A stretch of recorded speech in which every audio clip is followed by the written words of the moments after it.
यदि आप इस प्रक्रिया में एक छोटे से प्लास्टिक के टब में आम का पेड़ लगा सकते हैं तो आप देखेंगे कि आप अपनी छत पर 12 महीने आम के पेड़ से आम का फल इकट्ठा कर सकते हैं। इस प्रक्रिया को अपनाकर आज दुनिया के कई किसान महीने में लाखों रुपए कमा रहे हैं, क्योंकि वे बेमौसमी आम के पेड़ों से आम का फल इकट्ठा करते हैं और उसे बाजार में बेचकर खूब मुनाफा कमाते हैं। हम आपको लंबे समय से अपने चैनल के माध्यम से आम ग्राफ्टिंग प्रक्रिया मुफ्त में सिखा रहे हैं, लेकिन मुझे आपको यह बताते हुए खेद है कि मेरा वीडियो देखने वाले 90% दर्शक मेरे पेज को फॉलो नहीं कर रहे हैं। यदि आप इस वीडियो को देखने के बाद मेरे पेज को फॉलो नहीं करते हैं या मेरे चैनल को सब्सक्राइब नहीं करते हैं तो नहीं दिखा पाएंगे, क्योंकि आपका एक लाइक या एक कमेंट और सब्सक्राइब हमें नए वीडियो बनाने के लिए बहुत प्रेरित करता है। इसीलिए प्रिय दर्शकों, मैं आपसे अनुरोध करता हूं कि आप मेरे चैनल को फॉलो और सब्सक्राइब करें। हम इस आम की ग्राफ्टिंग को एलोवेरा के पौधे से उगाएंगे, इसलिए सबसे पहले हम एक अच्छी किस्म के एलोवेरा के पौधे का चयन करेंगे। फिर हम इस एलोवेरा के पौधे का एक पत्ता लेंगे और इसमें 2 जगह पर तेज चाकू से 2 छेद कर देंगे। फिर हम एक अच्छी क्वालिटी के आम के पेड़ से एक आम की शाखा काटेंगे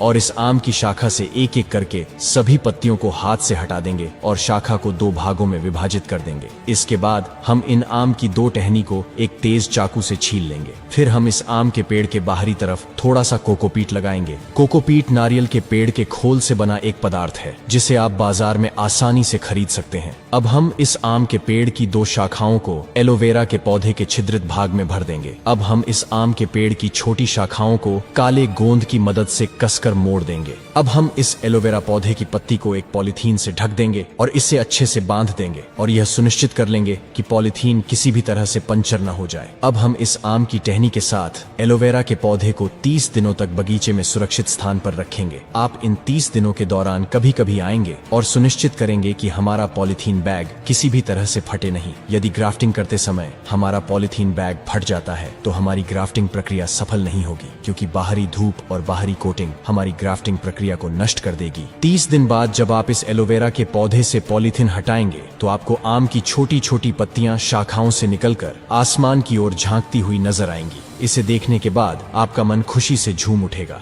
अब हम आम के पेड़ की इन दोनों शाखाओं को एलोवेरा से बहुत धीरे धीरे निकालेंगे। इस बात का ध्यान रखेंगे कि आम के पेड़ की शाखा से कोई भी जड़ न टूटे। यदि ऐसा करते समय एक भी जड़ टूट जाती है तो याद रखें कि आपकी ग्राफ्टिंग प्रक्रिया समाप्त हो गई है। आपकी ग्राफ्टिंग प्रक्रिया कभी सफल नहीं होगी। फिर हम एक मिट्टी के टब को आधा जैविक मिट्टी से भर देंगे और 2 से 3 केले गोल आकार में काटकर टब में डाल देंगे और ऊपर से कुछ और मिट्टी भर देंगे। हम यहाँ केले का उपयोग इसलिए कर रहे हैं क्योंकि केले में बहुत अधिक मात्रा में कैल्शियम होता है और कैल्शियम एक छोटे पौधे को तेजी से बढ़ने में मदद करता है। फिर हम इस टब में अपने आम के पेड़ के 2 पौधे लगाएंगे और उसके ऊपर कुछ जैविक मिट्टी डालेंगे और थोड़ा पानी छिड़केंगे। फिर मैं इस आम के पेड़ के पौधे को अपने घर की छत पर 90 दिनों तक रखूंगा और 90 दिनों के बाद आपको इस पेड़ पर सुंदर आम की कलियां दिखाई देंगी। अब यदि आप इस अंकुर को कुछ दिनों तक कलियों सहित रखेंगे तो आप देखेंगे कि इस पेड़ पर बड़े बड़े आम लगने लगे हैं।